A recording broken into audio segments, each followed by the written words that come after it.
Naaalala mo pa ba yung pakiramdam na sobrang naa-appreciate ka ng partner mo? Tayo lang yung maganda sa paningin ng partner natin. Tayo lang yung outstanding sa mata niya. Siyempre, yung pakiramdam na hindi niya na kailangan maghanap ng iba kasi tayo pa lang sapat na, di ba? Pero minsan, hindi natin maiwasan na gumaya sa iba para lang maging outstanding tayo sa mata ng partner natin. Kasi akala natin, yun yung bagay na gusto nila para sa atin.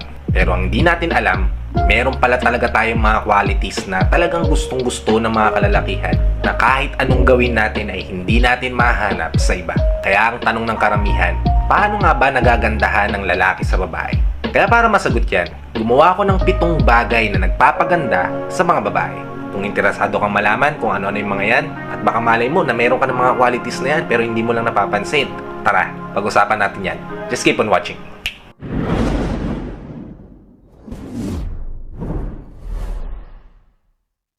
Pitong bagay na nagpapaganda sa mga kababaihan.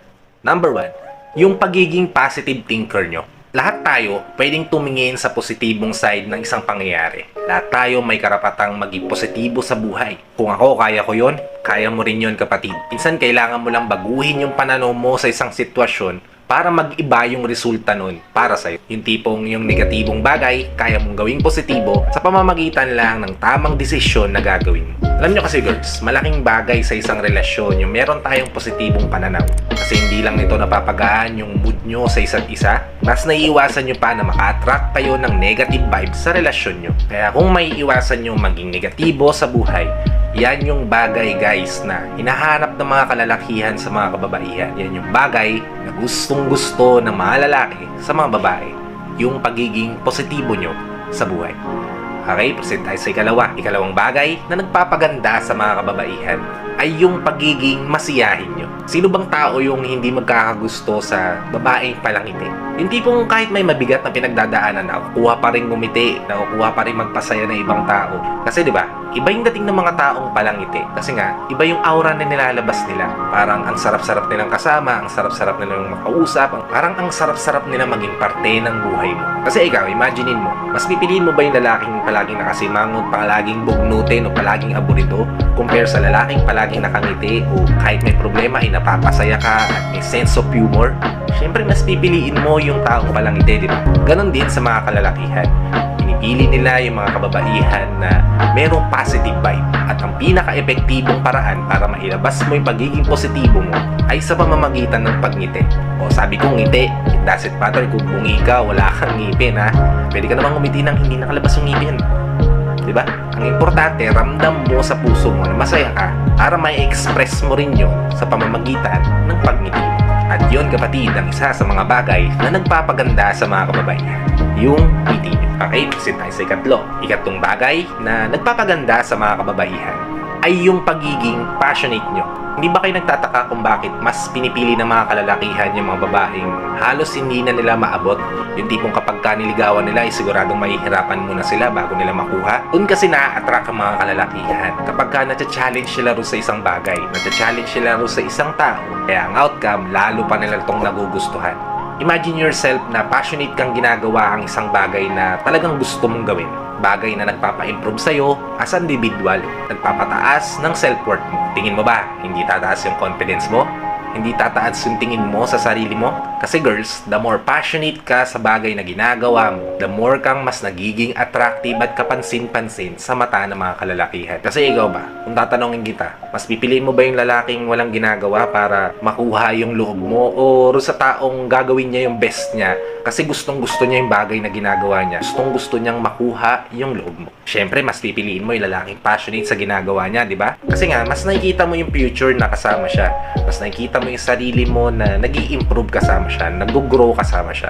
At yan din, ang isa sa mga bagay na nagpapaganda sa mga kababaihan. Yung pagiging passionate nyo sa bagay na ginagawa nyo. Okay, proceed tayo sa ikapat. Ikapat na bagay na nagpapaganda sa mga kababaihan ay yung pagiging maalaga nyo. Kung ang karamihan sa atin naghahanap ng long-term partner o long-term relationship, syempre mas magpo-focus tayo sa quality ng makakasama nating tao kaysa sa physical appearance niya, di ba? Kasi as we all know, physical appearance fades. Pero yung quality niya ay hindi mawawala yun. Kaya naman kung long-term relationship ang hanap ng isang lalaki, ang pinaka-hinahanap niya sa isang babae ay yung pagiging maalaga nito. Iba kasi sa pakiramdam kapag ka naaalagaan kami ng mga partner namin, nagiging booster din nito para sa amin para mag-pursue pa sa buhay at pangarap na gusto naming maibigay sa pamilyang binubuo namin.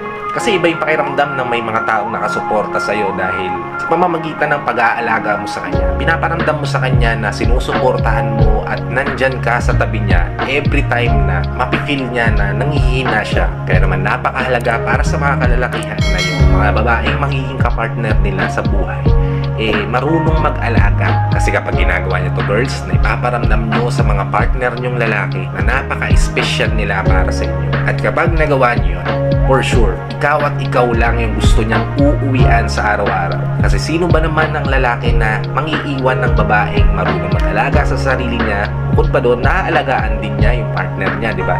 1 in a million yan guys, kaya bihira lang talaga ang babaeng ganyan. Kaya kung akala mo ang kagandahan lang ang hinahanap ng mga kalalakihan sa mga kababaihan, pero ikaw meron kang quality na ganito, sobrang maalaga mo, yan ang bagay na hinahanap ng mga lalaki sa mga babae. At yan girls ang nagpapaganda sa mga kababaihan sa mata ng mga kalalakihan.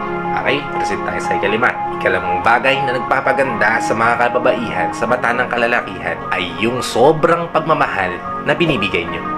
Alam kong hindi lahat ng lalaki ay faithful. Hindi lahat ng lalaki ay sobra kong magmahal.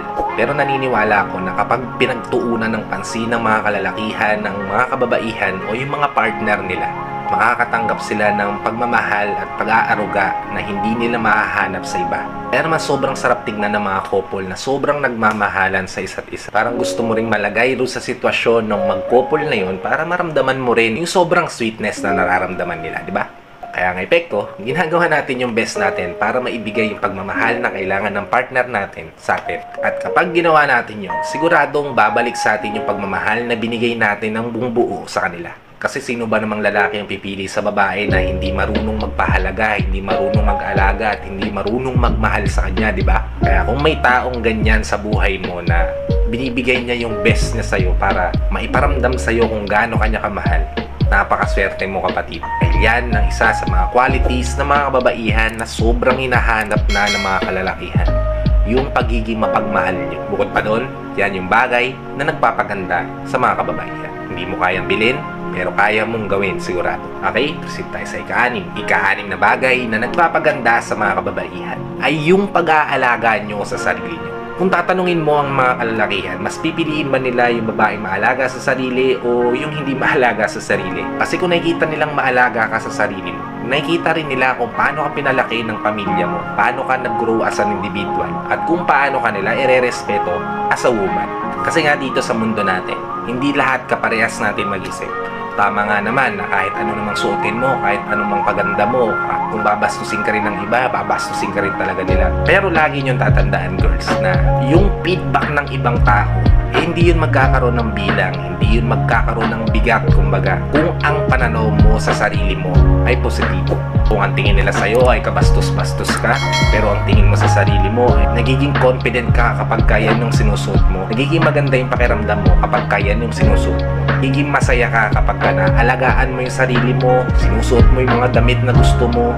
It doesn't matter kung ano yung maririnig mo sa ibang tao dahil magkakaroon lang sila ng impluensya sa buhay mo kung hahayaan mo silang baguhin yung pananaw mo at pagtingin mo sa sarili mo. Kaya kung yung pag-aalaga mo sa sarili mo ay nakakapagpa-improve ng confidence mo, nakakapagpaganda ng mood mo, it doesn't matter kung magiging negative ang feedback nila tungkol sa'yo. Kasi ang importante, masaya ka sa bagay na ginagawa mo at mas nagiging confident ka bilang isang tao. At yan kapatid, isa sa mga bagay na nagpapaganda sa mga kababaihan. Okay? Proceed tayo sa ikapito. Ikapitong bagay na nagpapaganda sa mga kababaihan ay yung pagiging babae. Actually, may mga bagay na nagagawa ang mga kababaihan na hindi nagagawa ng mga kalalakihan. Isa na rito yung pagbubuntis at panganganak, bagay na sobrang importante dito sa mundo. At kayo lang mga kababaihan ang nakakagawa nun. Kaya kahit nasaan kang sitwasyon, kahit ano pa'y nararamdaman mo ngayon, kahit feeling mo down na down ka, kahit feeling mo wala nang nagmamahal sa'yo, yung katotohanan lang na buhay ka at nandito ka sa mundo, isang malaking blessing na yan sa buhay mo. Kaya wag na wag mong ida-down yung sarili mo porke babae ka, porke akala ng mga karamihan mahina ka, akala ng karamihan hindi mo kaya yung mga bagay na nagagawa ng mga kalalakihan. Dahil kung importante ang mga lalaki dito sa mundo, mas importante ang mga babae dito sa mundo. Kaya naman, it doesn't matter kung mag-isa ka sa buhay, kung wala kang partner, kung wala kang kinakasama, kung iniwan ka ng lahat ng tao, kung iniwan ka ng taong mahal mo. Kasi kailanman, hindi mababago noon yung halaga mo dito sa mundo. Kaya kahit anong sabihin ng iba na wala kang halaga dito sa mundo, meron kapatid. Kaya girls, huwag kayo mawalan ng pag-asa. Kung feeling nyo hindi kayo maganda, feeling nyo hindi kayo katulad ng iba na sobrang angat sa iba, may mga qualities kayo na pwede nyong i-improve sa sarili nyo para mas maging maganda kayo sa mata ng mga kalalakihan. At yung mga qualities na yon ay hawak kamay nyo na. Kayo na lang ang gagawa at magdidesisyon para mas maging better version ka ng sarili mo. So yun lang, maraming salamat sa panonood.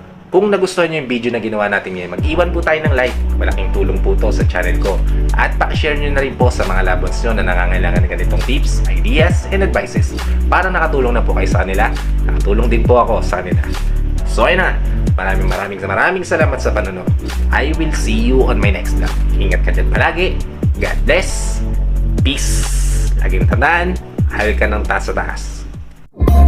Whenever your heart is broken, don't ever forget you're golden.